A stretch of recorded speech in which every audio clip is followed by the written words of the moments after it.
I'm almost done getting the valves cleaned up.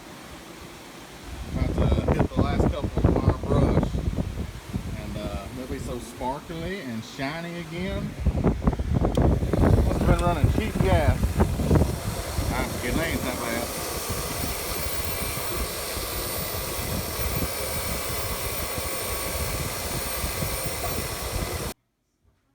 This is by far the nicest working conditions I have. Kitchen table, towel, air conditioning, good lighting. I just got done taking some valve grinding compound and doing all the valves.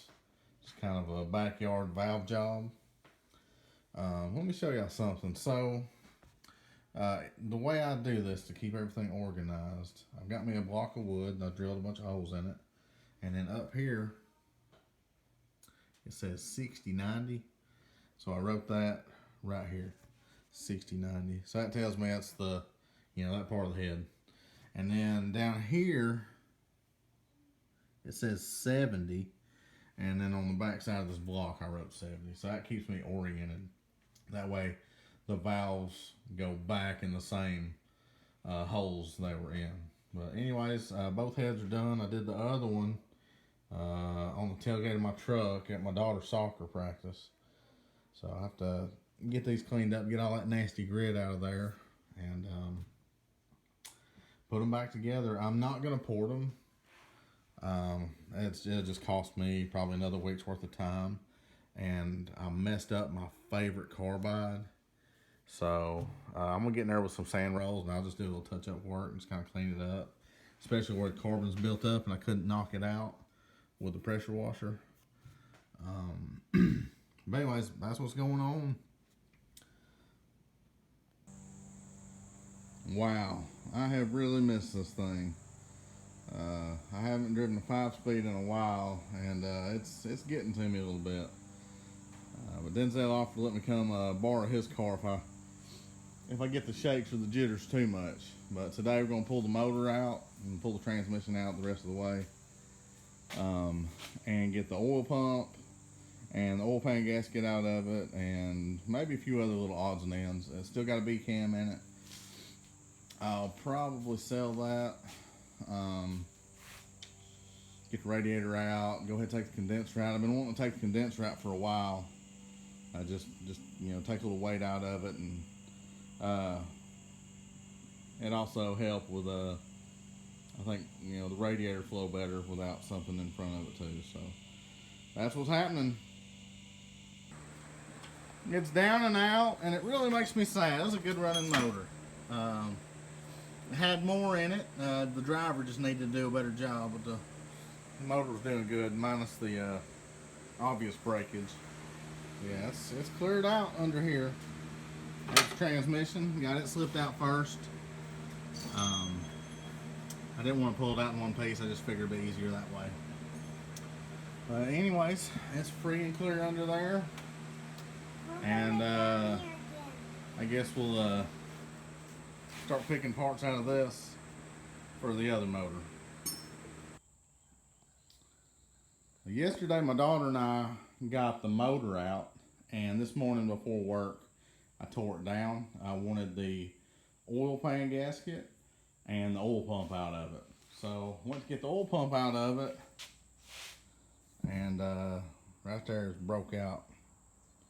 Gross. Anyways, it's that side right there is broke. The block is split between the two bolts, so that's sad. So right now we're having tryouts. That pump right there's got maybe 20,000 miles on it. It's a new, to me it's new. It's a factory Ford pump. I actually have to order those from a place in Kansas. So anyways, we're having tryouts. This is the original one out of the 88. This is out of 88 Thunderbird I had. And this is the original one out of the 95 when I first got the car. So I'm looking for the one that's got the cleanest, nicest housing. And I think the 88 Thunderbird is our winner. I'm going to go ahead and take this one apart and see what it looks like. Let me show y'all something. I don't know much about this, so this is on the job training. Okay, so this is, you know, out of the housing. You see how that one is. This one's out of the 88 Thunderbird. It's got a keyway in the side. Never seen that before. Well, like I said, I'm learning, but these other ones do not have that same thing. It's 88 Mustang, no keyway. 88 Thunderbird, there it is. Anyways, let's take this one apart and see what it looks like inside. This one has the little keyway thing in it too. So anyways, I'm going to end up putting this one in the 88 Thunderbird, I guess. As far as scratches go, the 88 Thunderbird's actually in better shape than my new pump. So there we go. There's our solution. Trying to save a little money on this build. So, yeah, it looks like a mess. Here's some of the damage. We'll see where it broke, where the oil pump was. I'm gonna go back over here. Split here, went up to the cam, came down across here. You know, see where it broke. That's where Denzel's broke, and friend Bradley had one break there too. You can see down there where the pistons got beat up real bad.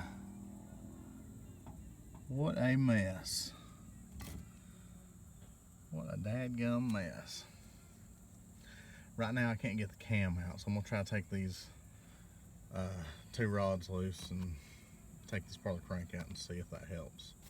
I really hope my cam didn't get beat up. Well, there it is. It'll work. It's the best looking housing and the best looking guts I could come up with. I'm sure it'll be fine. At least my fingers are crossed. So that's on, pump's on. Whole bottom end's torqued. I got a new pickup. Well, I've got a good pickup on there. It ain't new. Don't want to lie. Let's see, about to put the cam in it and I guess throw some lifters in it. The oil pan is on now, loosely, but it's on there. Everything's kind of, it's getting close to getting buttoned up. I'm about to put the cam in it. I'm going back with the stock cam, frowny face. I said frowny face when I said put the stock cam back in. I have a B cam and I have an F cam to go in it. But if I put a cam in it, then I'm gonna have to buy a mass air conversion harness, and I'll have to buy valve springs. So this this budget build it's a serious budget build. Like, the budget is tight. I mean, typically I wouldn't take another motor apart to get the oil pump out of it or the oil pan gasket, but I'm pinching my pennies on this one. So stock cam's going back in it. I will put a cam in this motor eventually, and I will fully port the heads eventually, but for this build, let's just get this thing together. I'll tell you, the coronavirus screwed up the beginning of our racing season, or testing tune season, and anyways, got us behind, and anyways, so I'm just trying to get something together. I know the motor's not pretty. Usually I'll paint a motor before I put it in, but this is just as fast as I can get it together. So what you see is what you get, but hopefully it'll put down a good time. All right, the cam's in. I like to put Lucas on my cam. It's real sticky and it's a roller cam, so it's not all that sensitive. So I'm about to drop the lifters in. Show y'all something. I really believe this is an original motor and it's never been into. Show y'all something. Let's see. This right here, that little orifice, some of them were pointed down and some of them were pointed up. Personally, I like to install them all where they're pointing up, so if they do have any air in them, they can it's just, in my opinion, it should be easier for it to bleed out, but that's just me. All right, guys, the oil pan is back off. Dadgummit. Okay, this is what I forgot. I always forget that. Now granted, you can put this in from the top if you already have the oil pan on, but you got to lose that right there, and that is your friend. So I've done that before and got rid of that, but every time you pull the distributor, you're just rolling the dice as to whether or not you're going to lose it. So that's why the pan's back off. But as y'all see, the timing chain's on there, the cam's in, and we are making progress. 1.5 heads are done. I'm getting closer. These will be ready to go on pretty soon. Just show you something. I learned this little trick off of David's channel.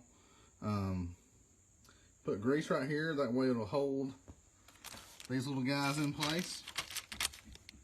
And also on the intake spring, you've got this piece, got the intake spring, and then you got that piece right there that's inside it. I put grease in there to hold it in place so it wouldn't fall out whenever I put it on, because you know it's going on sideways. And let's see what else. Oh, also I didn't have money to put, you know, a nice set of springs on these heads. So what I'm doing, these right here, they're a little different size, and with them installed, the spring, or the spring is compressed slightly more. So it's like shimming the springs a little bit by putting these different size ones in place. So that's a little budget trick for you. Cost me $12 to get these. So I just add a little extra preload on the spring, a little more seat pressure, hopefully a little more open pressure. You know, I don't have a way of testing it, but that's my budget trick. So get this finished up and get them on the car, or get them on the motor. Yo, check it out. Boom, you see that? It's got one head on it already. Got to be sure and thank my sponsor for the head gaskets. A buddy of mine up in farther north Alabama hooked me up. He's like, I think I got some of these laying around. You can just have them. So he hooked me up with these. They are minty fresh. And anyway, it's about to go on. Just a tech tip or whatever on these. Well, actually, let me just show you. All right, so when you put this style head gasket on, or this part number 9333, one side is going to look like that, and the other side will be just solid gray, like the back side. The reason for that is you won't, I know it won't match, and it might bother somebody that's more OCD, but you want to block these two off on the front and leave them open on the back. So one head gasket will be will look right side up, and the other one will be, you know, right side down. So anyways, that's a tech tip. Let's get these heads on.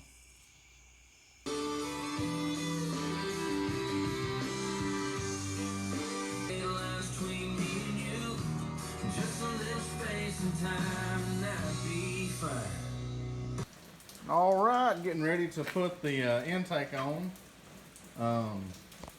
Before I do set it down, I'll peel these up. Go ahead and do this. Peel these up. I'm gonna put just a little bead around here, just barely, just like with my finger, just smear it on there. There's a little bit of insurance on both of the water ports. So y'all see that where it's like pitted. That'll just give me a little extra peace of mind, and it also will center these gaskets. So that way I can line it up on the port exactly. If you look at it that way, it's covering just a little bit. Y'all can't really see that, but it is. So we can slide it over. There we go. That looks good. So yeah, so about to do that, and I don't ever use in gaskets. I just use ultra gray. So that's also what I'm gonna do. So I'll get that glued and then run me a big old fat bead across here and here. I got the bolts ready. I put some of this on there. I like to put stuff on the threads just Like I said, peace of mind, a little extra insurance. That way you don't have to worry about it getting seized up. Some of these bolts were really bad. Let's see. Oh, you can see that. Yeah, right there where the smooth shank and the threads go together. Like it corroded so much the threads are gone. I don't know how well you can see that on the phone. Anyways, I went to Ace, and Ace had grade 8. That's what the 6 dashes mean. Grade 8 bolts with a flanged head, so it looks just like the other ones. So that's Ace for the win. Anyways, they're all doctored up, ready to go in. Anything else going on? I guess that's it. Gonna set the lower on, and then I'll be ready to put the transmission on the motor next. Forgot to say, I've got my lineup. I got just some 5/16 all thread in 4 corners. I used to do just the opposite corners, but Ray got me doing all 4 corners now, and it's more better. So yeah, highly suggest that. It just protect you from failure when you're setting it down, and you really don't want to wiggle it too much when you're setting it down, especially since I'm not using end gaskets. But little tech tip, I like using studs and whatever, wherever I can, just that way I don't have to worry about alignment. Ooh-wee, me oh my, look at that, it's starting to look like something. Went ahead and put the upper on, just to keep crap out of the motor, and I got the headers on. I'll see that just for kicks. So we can get the shot of the other side. That's a little too dark. My lighting in here is real bad. Once I get my car fixed, I'll fix the lighting, but one thing at a time. The intake's on and it's torqued. Just if y'all have never used Ultra Gray before and maybe you want to try it, I've been using it for years, and up until last year I had never read the directions, so I guess I got a problem with that. Anyways, you're supposed to set the intake down, or whatever you're doing, set it down and snug it up, but don't tighten it. After an hour, then you go back and torque it. So that's what I did with this. I set it down and I snugged up all the bolts, and then after an hour I came back and torqued them all. The torque sequence on this intake, or on a small block Ford, you start in the middle of the intake and you go opposite sides, and you do like an X pattern, and you go opposite, opposite, opposite. First time I ever did it, I had a diagram where the bolts were numbered, down each side, and it was really complicated looking until I saw the pattern. So yeah, that's a little tech tip. Just start, X pattern and work your way to the outside of the motor. Fun fact, the Oldsmobile is opposite. On the Oldsmobile, you start on the outside and work to the inside. Anyways, just FYI. So yeah, header's on, valve covers are on. It's starting to look like something. There it is. So, yeah, next step is to put the transmission on the back of this thing and then put both in the car. Stay tuned for that.